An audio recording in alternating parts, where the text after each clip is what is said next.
Esselamu Aleyküm ve Rahmetullahi ve Berekatuhu.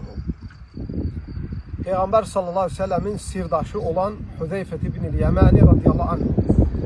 Hansı ki Resulullah sallallahu aleyhi ve sellemin sirdaşıydı.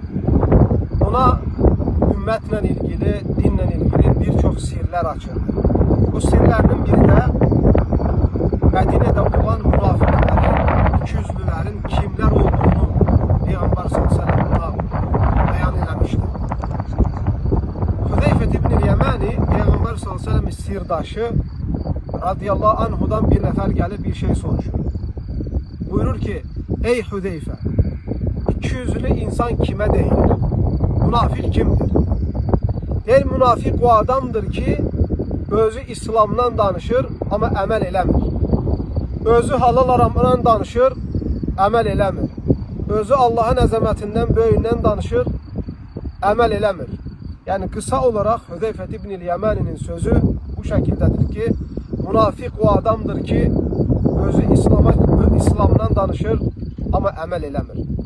Allah Teala Kur'an-ı Kerim'de buyurur ki: "Ete'murûne n-nâse bil-birri ve tensevne enfusakum ve entum tetlûnel kitâbe efelâ te'akilûn." Siz kitabı okuduğunuz halda Allah'ın dinini, şeriatını, insanları onun içindeki hükümlere çağırdığınız halda özünüz əməl etmeyi, o çağırdığınız şey tətbiq eləmeyi terk edirsiniz. Siz bunu terk eləmirsiniz mi? Onun için biz Müslüman olarak ilk önce insanları hakka ve hakikate çağırmazdan önce onu özümüz yaşamamız lazımdır. Öz əməlimizle insanlara örnek olmamız lazımdır. İnsanları çekindirdiğimiz şeyden birinci özümüz çekinmemiz lazımdır. Ömer radıyallahu anh'ın oğlu Abdullah buyurur ki, insanları sözümüzle değil sadece, eləcə də əməllərimizlə dəvət edin. Yani insanlara Allah'ın dinini çatdırmadan önce onu siz yaşayarak insanlara güzel şekilde örnek olun.